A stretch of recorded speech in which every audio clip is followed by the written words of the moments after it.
Hello. Today I want to chat to you about gender hypocrisy. Now, obviously this is a very broad topic, so I'm going to narrow it down a little bit, and I'm going to speak to you specifically about a conversation I had a while back relating to gendered hypocrisy in Bengali culture regarding marriage. But I think a lot of what I'm about to say will sound very familiar to you regardless of your culture or your marital status. A while back, I was speaking to a friend about arranged marriages and an arranged marriage prospect that she was looking into. On a side note, if you haven't watched my arranged marriage video, click on the link in the description below and have a listen. Anyway, this friend mentioned feeling the scrutiny of aunties who wanted to know the details of her life in order to find her a good match. Now, as I've previously said, these aunties do have a rightful place in Bengali culture. They effectively play the role of Tinder and the first few dates. Their detective work, their CIA-like connections provide details of potential spouses that otherwise require multiple dates and a lot of research, aka online stalking. You know what I mean? Who hasn't Googled a name and gone in and looked at their Facebook and their LinkedIn and their Instagram? You know what I'm talking about. Anyway, these aunties are not perfect, and many of them are a product of socio-economic upbringings that reinforces Bangladeshi middle-class stereotypes of gender norms. So when these same women are tasked to match up modern young things living in Western countries, or even modern young things living back home in Bangladesh, there's a big discrepancy in what they think is acceptable and what is acceptable to us living in Western society or in modern society. Now, that alone would be fine. I mean, everyone is entitled to their own opinion, right? But when you hold the soft, glossy paper of a beautiful young woman's biodata in your hands, and you have the power to shape how people will receive information about this young woman, your prejudices can do more harm than good. A case in point, a young man and woman in our community started seeing each other. This is a while back. And word got out, and here are some of the rumors that went around about this couple. That girl is so modern, too modern. How shameful for her parents that she's dating someone so openly in public. You know, her dad works really long hours. He doesn't have time to teach her anything. And her mum lets her do whatever she wants. Or who will marry her now if she breaks up with him? Everyone knows about them. Notice something? Not a single one of these rumors is about the young man.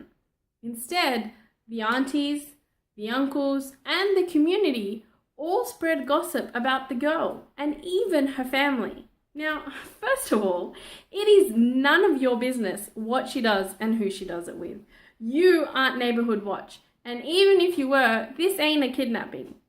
Secondly, why bring her parents into this? Why bring her family into this? If you are going to judge someone, judge them on their merits and their actions alone. Don't bring in her family. And lastly, most importantly, don't you remember being a young and single woman especially? Don't you remember facing this same barrage of scrutiny and relentless criticism? Have some empathy. When the couple broke up, these same aunties went on to say things like, "I told you so. No one wants a fast girl. They will date her but not marry her. It's not in our culture."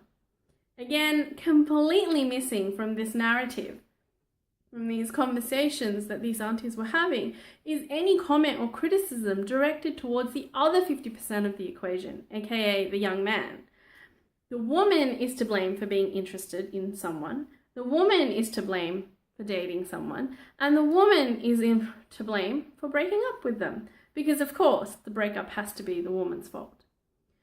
When these same women, these aunties, sit down to discuss matching up kids, they bring these rumours to the fore, and mothers seeking beautiful, young, fair-skinned girls for their handsome, accomplished sons will obviously hear these rumors and look aghast at the prospect and move on.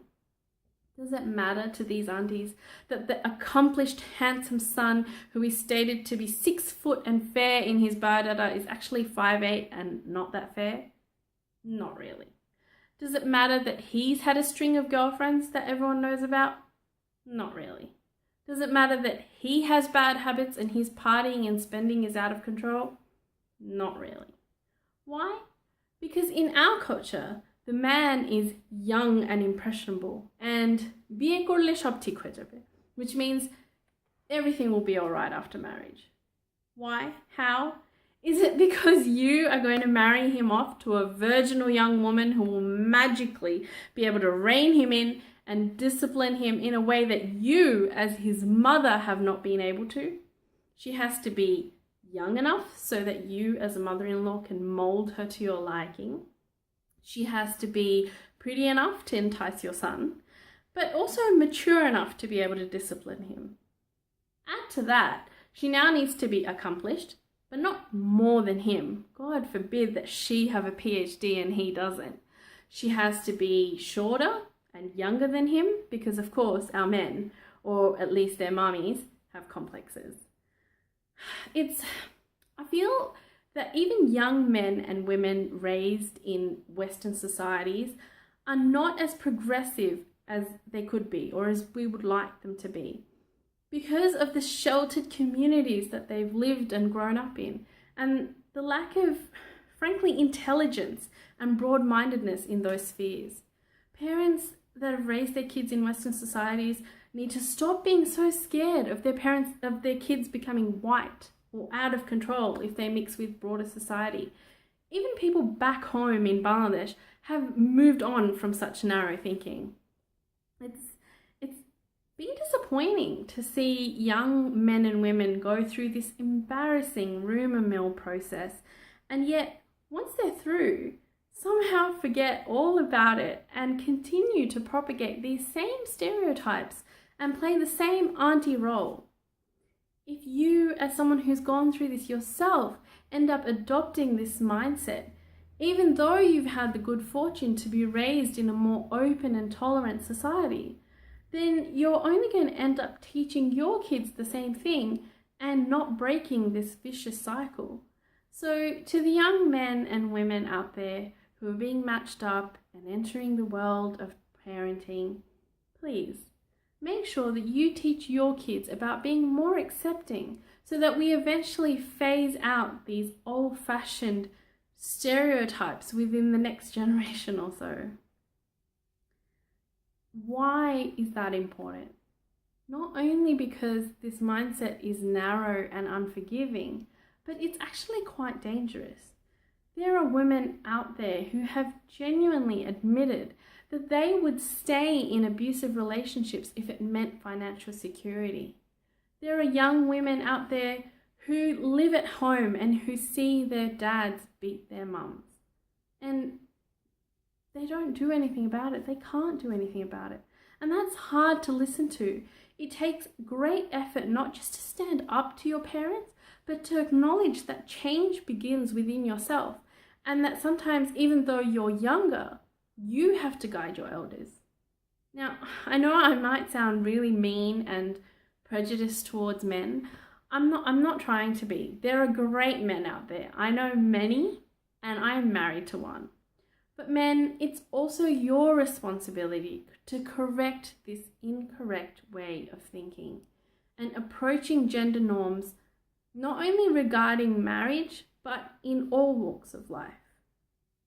For example, if your mother brings you a biodata of an 18-year-old girl and you're a 31-year-old man, allow it. I mean, what are you going to have in common with this girl?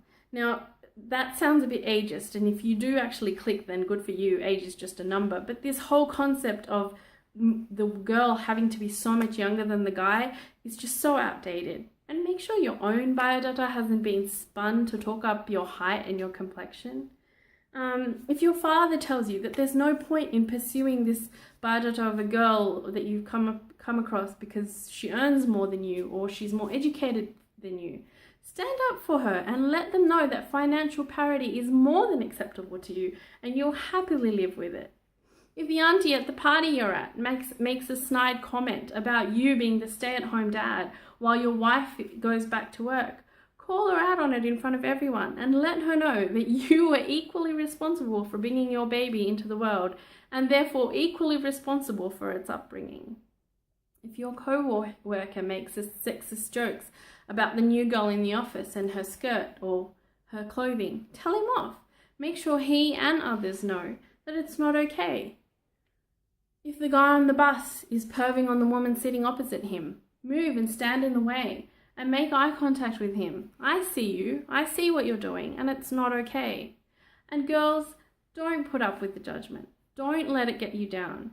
You do you and you be you, and together we will outlive old notions of gender norms and encourage our children to be better. Till next time, bye.